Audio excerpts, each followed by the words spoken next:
Buenas tardes. Vamos a continuar con este curso que sigue teniendo cada día más adherentes, sorprendiéndome. Reitero en general el agradecimiento a los más de 190 inscriptos del curso a esta altura, pero en especial quiero resaltar los aportes de Alberto Birenbaum, Sergio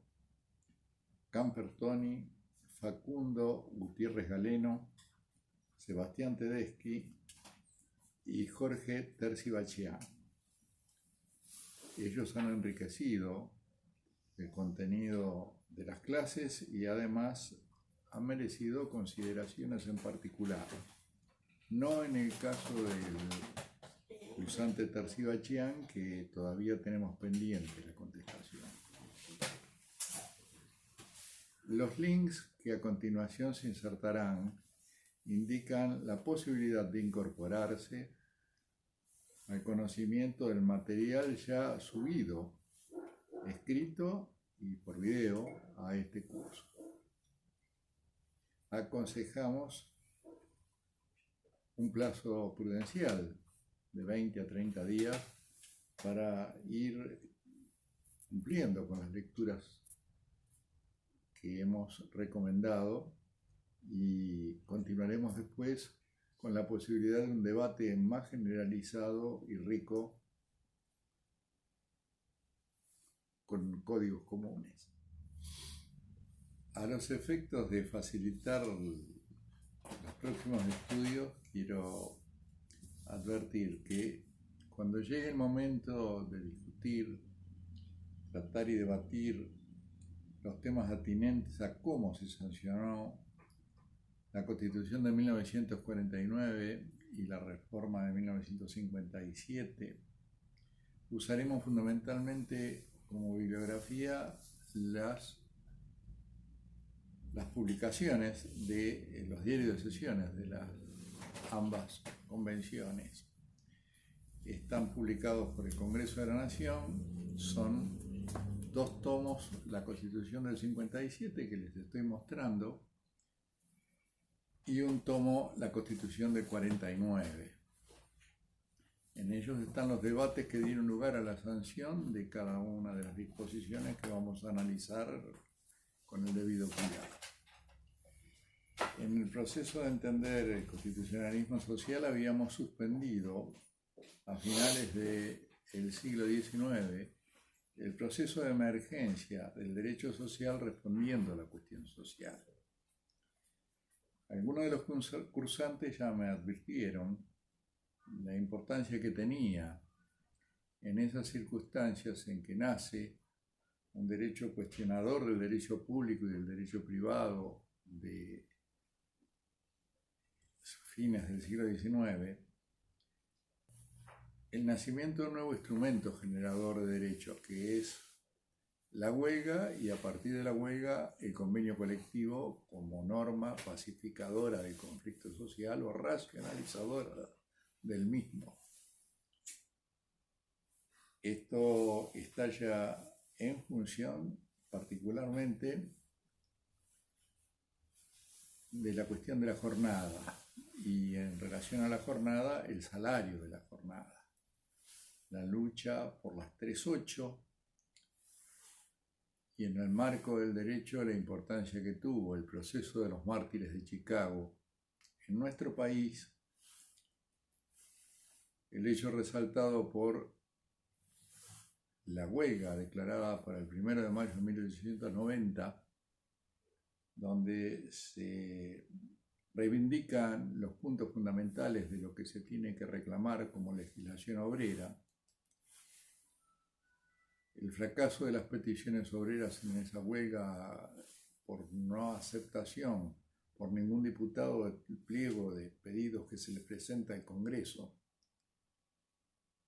y la circunstancia de que en esa celebración se reivindicaba la libertad de los presos que todavía existían en el proceso de los mártires de Chicago, conseguida poco después con la anulación del mismo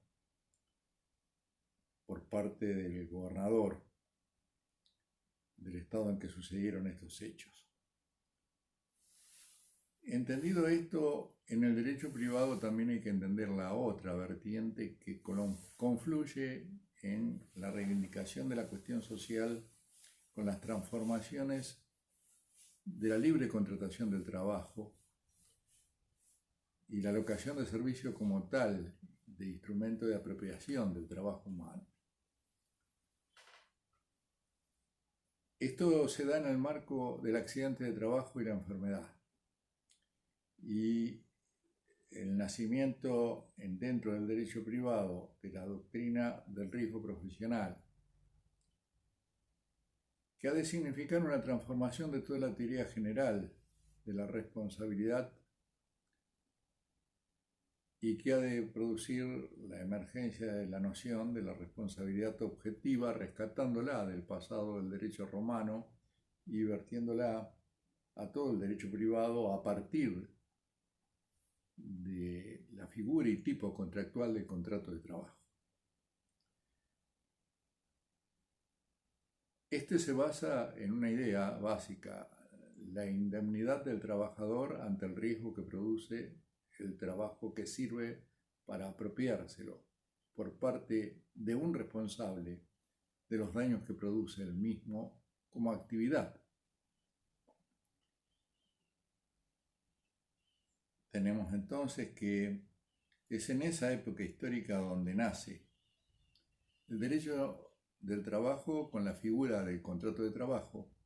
y la seguridad social con los primeros seguros sociales obligatorios. Es en Alemania donde se ha de disparar el mecanismo de los seguros obligatorios a partir de la influencia, primero del socialismo alemán y los socialdemócratas que reivindicaban leyes de protección de los accidentes de trabajo, y después por la aceptación del canciller de hierro, el hombre que lleva a cabo la realización de la unidad de Alemania como tal, Bismarck, y con las primeras leyes de la seguridad social que existen en el mundo que corresponden a este tema. Primero los accidentes, después las enfermedades causadas por el trabajo. Por otra parte, en Francia, la doctrina del riesgo emerge a partir de la jurisprudencia, debates muy intensos y con una concepción distinta. No la de socializar el riesgo en función de los costos que en definitiva el dañante en el esquema alemán retransmite a toda la sociedad en el precio de los bienes y servicios, sino en internalizar los costos y producir la responsabilidad del empleador para construir, se supone, que un empleador responsable. De esto ha de darse la sanción de la Ley de Accidentes de Trabajo de 1898. Esta ley es receptada finalmente como matriz del primer cuerpo normativo orgánico que es, dentro del derecho del trabajo, la Ley de Accidentes de Trabajo, que primero se sanciona para el empleo público en 1912 y después la más conocida y difundida en las cátedras como la Ley 9688 de 1915. Este es el sentido con el que vamos llegando específicamente a la maduración de una legislación social que ha de necesitar fundamento en principios generales de defensa de los derechos humanos y sociales y que encontrará el apoyo enorme, importantísimo, de la consolidación de estas ideas en una constitución.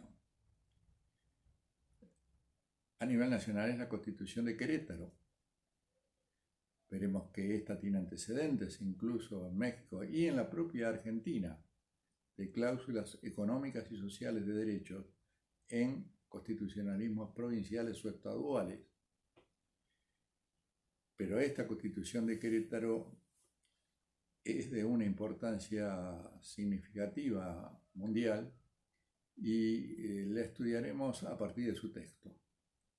y algunas consideraciones generales que paso a